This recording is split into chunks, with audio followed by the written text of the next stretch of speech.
Hello. This week on Handicrafter, we are working on Christmas ornaments. Christmas is a great time to review the year and reminisce about great memories. Over the year, we've collected many pictures of wonderful times. I thought it would be a great idea to put these into ornaments that we can hand out to our family and friends. The first step in this process is to find pictures that you want to commemorate in an ornament. I tried to make it have sentimental value for the person that I was giving them to, but anything fun would be good as well. Using Photoshop to edit the picture. I like to make a round border. You can see I make a circle and then copy the layer.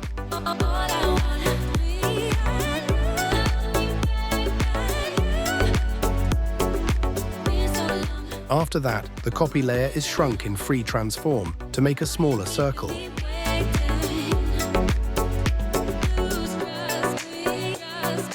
The smaller circle is highlighted to make a mask.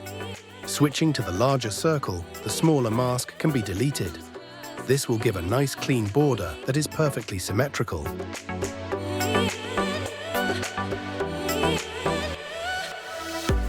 With Photoshop, you can go into the layer style and add many effects.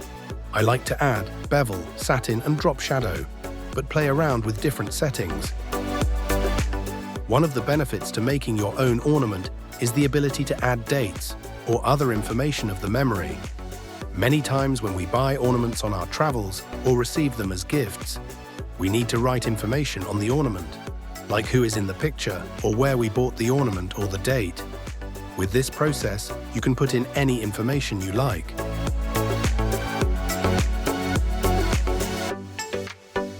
If you have any Photoshop questions, please leave them in the comments section. I will answer anything I can.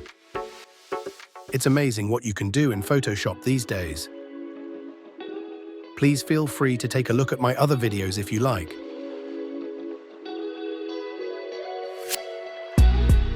After printing the Photoshop file, the picture needed to be cut to the correct shape. These ornaments have a front and back. If you like, you can do different pictures on each side, or the same picture on both sides.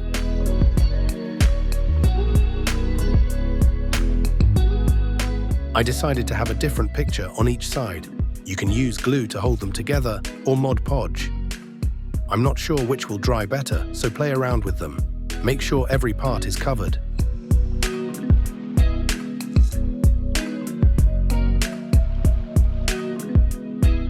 Keep mindful of where the top and bottom of each picture line up.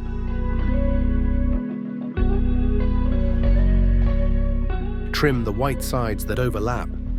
This should shave down the border on the other side. In the future, I might try different ideas for the border. A red paint pen is used to cover the white edges.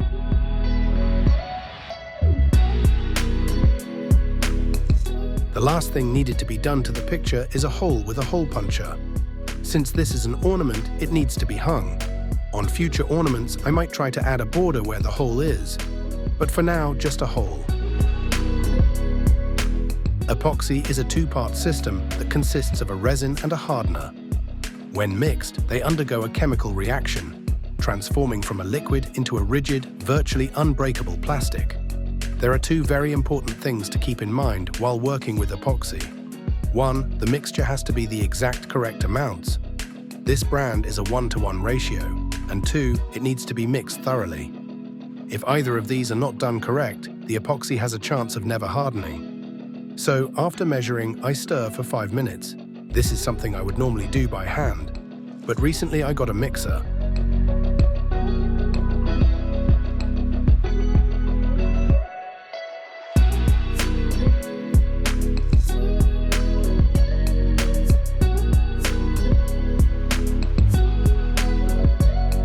I also make sure to scrape the sides and the crease around the bottom to make sure it is all mixed. You can see all the air bubbles making the mixture cloudy. The next step to correct this is the Resiner's vacuum machine. There are a few different settings on this machine, but I found the system that worked the best was to run it through the process twice for 9 minutes each cycle. You can see the bubbles moving up as the air leaves the resin. A quick flame to the bubbles at the top, and the epoxy was as clear as glass. Everything should now be ready to be put together. Today we are using Resin World's 4-pack resin coaster molds, $12.99 on Amazon. There is a link to this in the description. They have a diamond edge design, so I thought the end product would come out very Christmassy. A critical piece of the process, and one I learned the hard way, is to make sure every part of the paper is covered with glue or Mod Podge. This will protect the paper from the epoxy. If this process is skipped, then the pictures will be very subdued and dull. 2 coats were applied to each side. The edges of the paper is very important to cover thoroughly. If not, the epoxy will discolor the picture. The first step is to install the little Windows hole maker. This uses a suction cylinder to create a hole in the epoxy product. That way you don't need to drill afterwards. Just line it up where you want your hole to be. Purchase information from Little Windows is in the description. These are actually coasters and they are a 1/2 inch deep. So you can add any myriad of things to get any diorama you like.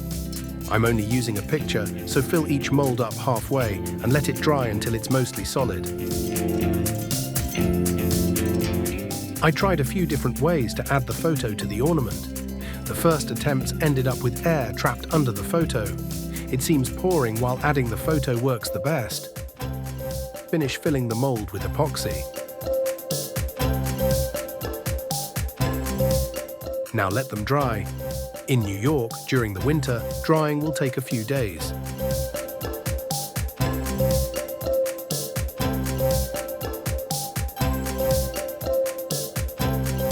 So after pulling them out of the mold, a paracord can be used to hang the ornament.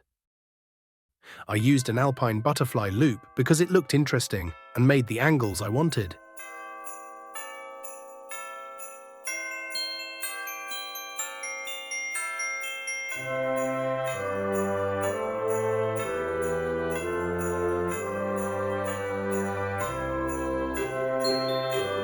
The end product is something fun and unique, a great gift to give, and something that can be sentimental. Thanks for watching. Please like and subscribe if you enjoyed this video.